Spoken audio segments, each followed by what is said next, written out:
Good morning. It is now about 5:43 a.m.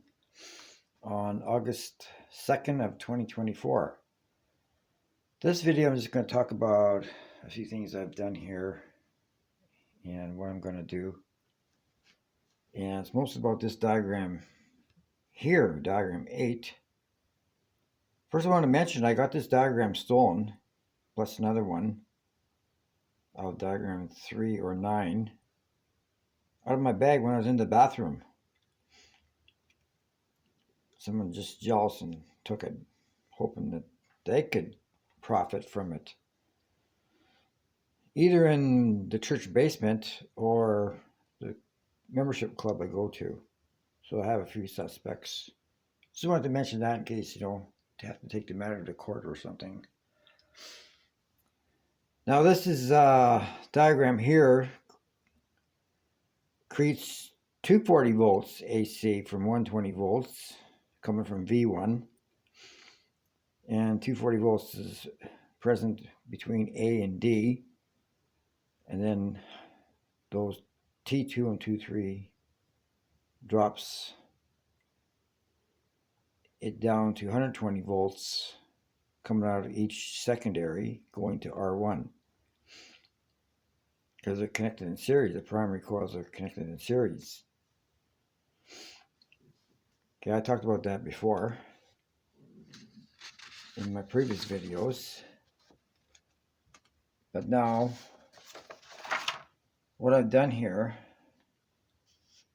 is drawn a diagram that doesn't go above 120 volts. I used two no-step transformers wired in series at the primaries, and it creates 60 volts coming out of the secondaries. Then it creates 120 volts again between A and D to go to the load device. Now I tried it out on these three transformers, and it works, but it saves no current at all. Then I even tried these larger ones. They're 500 VAs, and the smaller ones are 300 VAs. And I was disappointed the 500 VA ones don't save any current either. They draw more current coming out of the wall than what goes to the light bulb, no matter what light bulb wattage I put in it. Now that's because I think the wires are too thin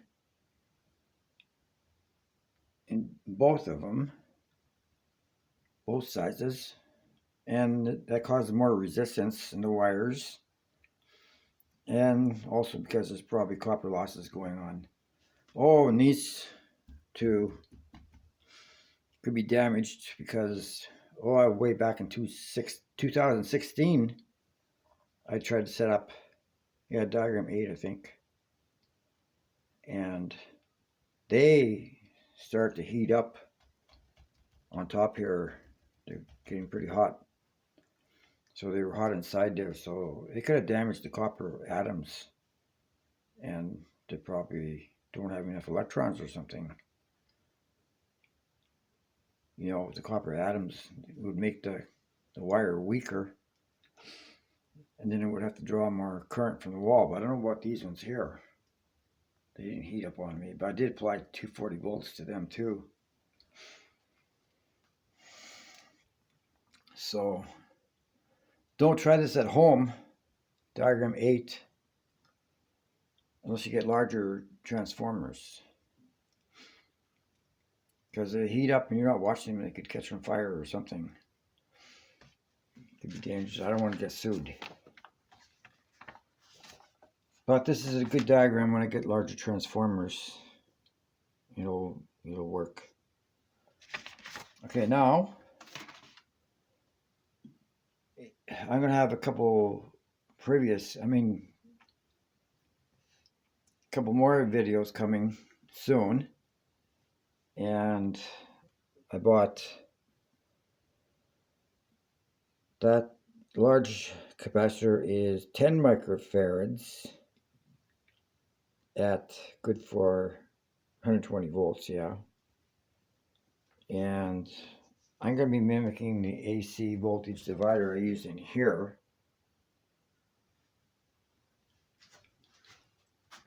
You know, there's the parts down here. There's the diode, the heat sinks, and these two capacitors, and yeah, this one will go in between there. Because I know this circuit works.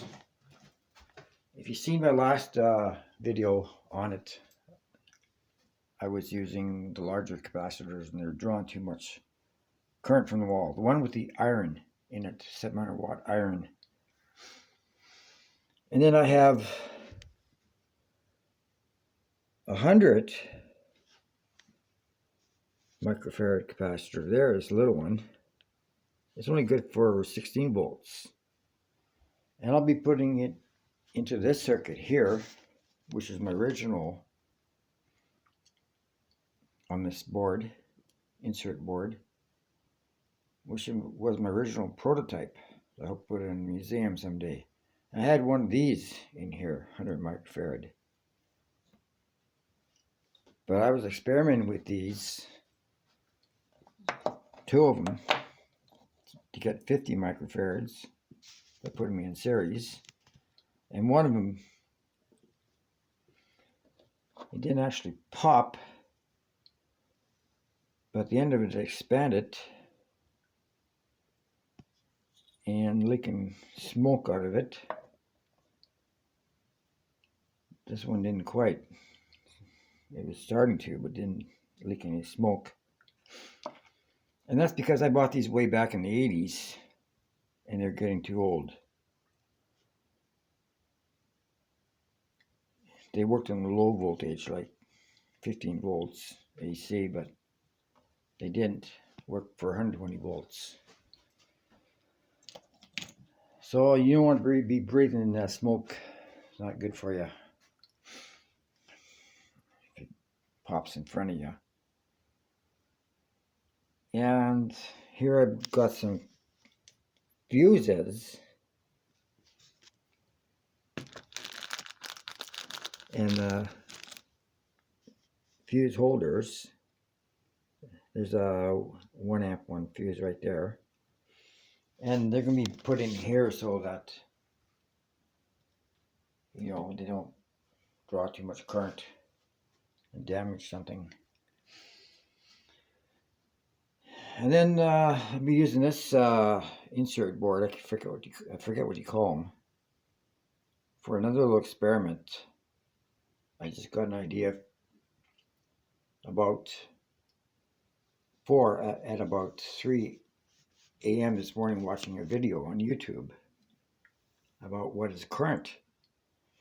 And what I'm going to be doing is making a current amplifier that doesn't use a transistor, but it'll use a capacitor and a diode. And it's going to make the voltage appear, you know, something like a 6-volt battery will appear like a 12-volt battery if you double the current.